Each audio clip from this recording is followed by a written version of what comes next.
C section के बाद recovery का फेज़ इमोशनली एंड फिज़िकली बहुत चैलेंजिंग होता है एंड मैं भी इसी फेज़ से गुजरी हूँ। लाइक स्टिचेस, पेन, नींद की कमी एंड नया बेबी, सब कुछ एक साथ आता है। जितना एक्साइटिंग है उतना ही पेनफुल भी है। कुछ रियल टिप्स जिन्होंने मेरी हेल्प की थी हीलिंग में, जल्दी रिकवर होने में, वो मैं आप लोगों के साथ शेयर करना चाहती हूँ। अगर आप भी सी सेक्शन मॉम हो और आप चाहते हो कि आपकी रिकवरी फास्ट हो तो ये वीडियो आपके लिए है। सबसे पहला टिप्स, आपको रेस्ट करना बहुत ज़रूरी है। आपको प्रॉपर रेस्ट लेना है। पर रेस्ट लेने का मतलब ये नहीं है कि पूरा दिन बेड पे पड़े रहो। आपको क्या करना है, लाइक सी सेक्शन के मतलब दूसरे या तीसरे दिन से आपको हल्की सी वॉक स्टार्ट कर देनी है। बट हल्की ये नहीं है कि आप बहुत दूर निकल पड़े, नहीं। आपको हल्की हल्की वॉक करनी है। उससे क्या होगा, उससे आपका ब्लड सर्कुलेशन चलता रहेगा ना। एंड सेकंड चीज़ क्या होगी, ब्लड क्लाउड्स नहीं बनेंगे आपको। ब्लड क्लाउड्स की प्रॉब्लम बहुत एक कॉमन प्रॉब्लम होती है सी सेक्शन के बाद। एब्रॉड में इसके लिए इंजेक्शन दिए जाते हैं आपको। 10 इंजेक्शन होते हैं जो आपको खुद से अपने टमी में लगाने होते हैं रोज़, मतलब 24 घंटे के बाद सेम टाइम पे। सो वो दिए जाते हैं, 10 या 12 होते हैं वो। एंड शायद इंडिया में भी दिए जाते हैं। तो हाँ, तो आपको वॉक ज़रूर करनी है, थोड़ी हल्की फुल्की सी, 2-3 दिन के बाद स्टार्ट कर देनी है आपको। एंड सेकंड थिंग आपको क्या करनी है, आप ना बेली बेल्ट होती है, जो बेली बैंड भी बोलते हैं उसको, आप वो यूज़ कर सकते हो। उससे क्या होगा, उससे ना स्टिचेस पे प्रेशर नहीं पड़ता। तो क्योंकि आप जब भी चलते हो या बैठते हो ना तो स्टिचेस पे बहुत प्रेशर पड़ता है आपके। तो फिर आपको वो बेली बेल्ट यूज़ करनी है। बट उससे पहले आपको डॉक्टर से कंसल्ट करना है कि क्या आप वो यूज़ कर सकते हो या नहीं।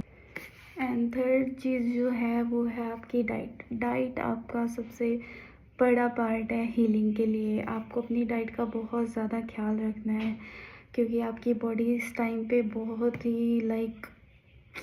ही नाजुक सी, जिसे बोलते हैं, आई डोंट नो, मेरे पास वर्ड नहीं है उसको डिस्क्राइब करने के लिए। मतलब बहुत ज़्यादा आपको आपकी हेल्दी डाइट रखनी है। आपको प्रोटीन, मतलब आपको दाल, दही, पनीर, ये सब ड्राई फ्रूट्स वगैरह, है ना, मतलब आयरन वगैरह सब आपको लेना है।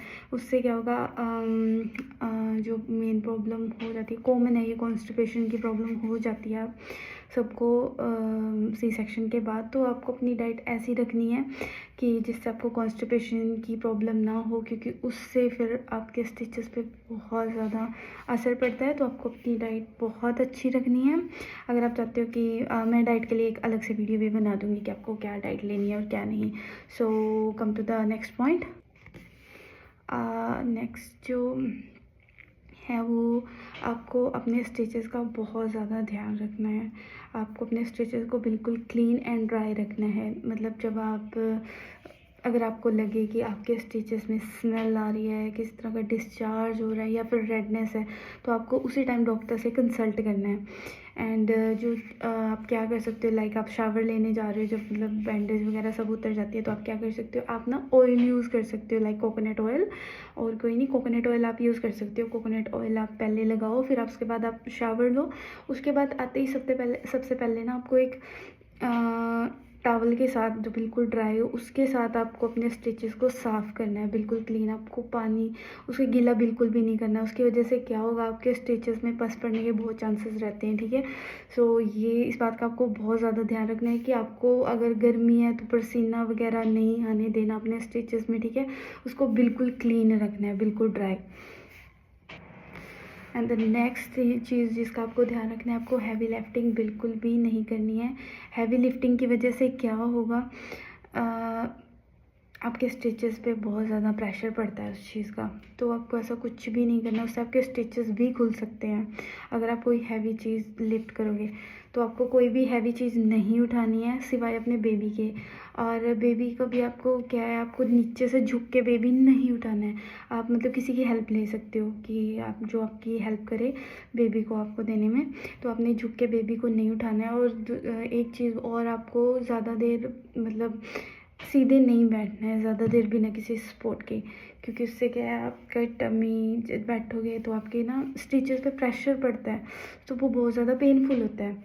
एंड अगली चीज़ है ब्रेस्ट फीडिंग पोजीशन। तो आपको क्या करना है, अगर हो सके तो आप पर लेट के ही अपने बच्चे को है ना फीडिंग करवाओ।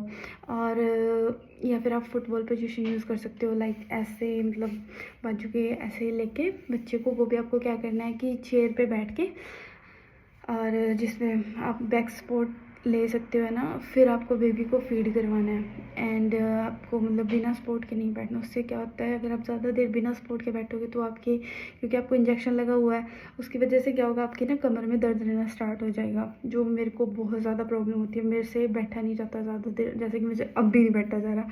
तो इस चीज़ का बहुत ध्यान रखना है। मैंने ये गलती की थी, आपने ये गलती बिल्कुल भी नहीं करनी है। और आपको खुद से उठना नहीं है, मतलब आपको किसी की हेल्प लेनी है। जैसे आप बेड पे पड़े हो तो आपको किसी को बोलना है जो आपको धीरे से उठाए। आपको अपने शरीर का बिल्कुल भी जोर नहीं लगाना, क्योंकि उस टाइम पे आपको पता नहीं चलेगा, क्योंकि दवाइयों का असर लगा लो या कुछ भी, आप फर्स्ट टाइम मोम हो, आपको इतना नहीं पता होगा। सो आपको इस चीज़ का बड़ा ध्यान रखना है कि आपको अपने शरीर का बिल्कुल भी जोर नहीं लगाना है। कम से कम 6 से 8 वीक आपको प्रॉपर रेस्ट चाहिए। आप किसी की हेल्प लो, एटलीस्ट नहीं ज़्यादा तो कम से कम 2-3 वीक तो आप प्लीज़ हेल्प लो किसी की उठने में, ठीक है। क्योंकि आपका शरीर उस टाइम बड़ा कच्चा, मतलब बहुत ज़्यादा सॉफ्ट होता है, क्योंकि यार आपने एक बच्चे को जन्म दिया है ना, तो ये बहुत हार्ड प्रोसेस है। ट्रस्ट मी, अगर आप इन चीज़ों को फॉलो नहीं करोगे तो उस टाइम पे आपको नहीं पता चलेगा, पर बाद में आपको रियलाइज़ होगा कि नहीं, काश मैं ये कर लेती। और दूसरी चीज़ आपको क्या करनी है, आपको वार्म वाटर पीना है, ठीक है। एंड लास्ट एंड सबसे इम्पोर्टेंट चीज़, इमोशनली हीलिंग। आपको इमोशनली हीलिंग की बहुत ज़्यादा ज़रूरत है इस टाइम पे। मूड स्विंग्स है ना, हार्मोन चेंजेस की वजह से बहुत कुछ होता है। तो आपको ना कई बार गिल्ट भी फील होगा, बट आपको कुछ भी ऐसा फील नहीं करना है, ठीक है। और आप अकेला भी फील करोगे, बट आपको किसी ऐसे इंसान के साथ बात करनी है। ऐसा इंसान हमारा ऑब्वियसली हमारा पार्टनर ही होता है ना, मतलब आपको दिल में अगर कोई बात है तो आपने उनसे शेयर करनी है ना। ये नहीं है कि आप अकेले घुट घुट के रो रहे हो या कुछ भी, है ना। सो आपको इन चीज़ों का ध्यान रखना है। आपने वो चीज़ें करनी है जो आपके लिए, मतलब जो आप करना चाहते हो। और एक चीज़ और, आपको नींद प्रॉपर लेनी है अपनी, जो कि नहीं हो पाती बच्चे होने के बाद, मेरी अब तक नहीं हो पाई। सो आपको क्या करना है, आप थोड़ी देर के लिए अपने बेबी को, अपने पार्टनर को दो। अगर आपको नींद आ रही है, अपने प्रॉपर रेस्ट लेनी है, नींद लेनी है। अगर बेबी सो रहा है तो आप भी सो जाओ, जैसा कि आजकल की माएँ बिल्कुल नहीं करती, क्योंकि मैंने भी नहीं किया, क्योंकि जब हमारा बेबी सोता है हमें फ़ोन चलाना होता है। सो अगर कर सकते हो तो प्रॉपर रेस्ट करो। एंड एक और चीज़, आपको डॉक्टर के साथ उसी टाइम पे कंसल्ट करना है अगर आपको फीवर हो रहा है या फिर आपको डिस्चार्ज वगैरह हो रहा है ना। मतलब ऐसी भी कोई भी मतलब आपको प्रॉब्लम है, बेशक वो छोटी से छोटी भी हो, बट आपको डॉक्टर के साथ कंसल्ट करना है। कुछ नहीं जाता इससे, बट आपके दिल का वहम निकल जाता है। कई बार हम बहुत बहुत बड़ी अनहोनी होने से बचा लेते हैं इस तरह से। सो ये थी आज की वीडियो। आई होप ये आप लोगों की हेल्प करेगी सी सेक्शन रिकवरी में। एंड ये मेरी रिकवरी का पार्ट था जो मैंने आप लोगों के साथ शेयर किया है। एंड आई होप ये वीडियो आप लोगों को अच्छी लगी होगी। आपको थोड़ा पेशेंस रखने की ज़रूरत है, सेल्फ लव करने की ज़रूरत है, सेल्फ केयर बहुत ज़रूरी है। सो मिलते हैं नेक्स्ट वीडियो में। अगर आपको वीडियो का कोई भी पार्ट अच्छा लगा हो तो please like, subscribe and comment and subscribe my channel. And तब तक के लिए आप सब अपना ध्यान रखो। Bye bye, take care. मिलते हैं नेक्स्ट वीडियो में। Thank you so much.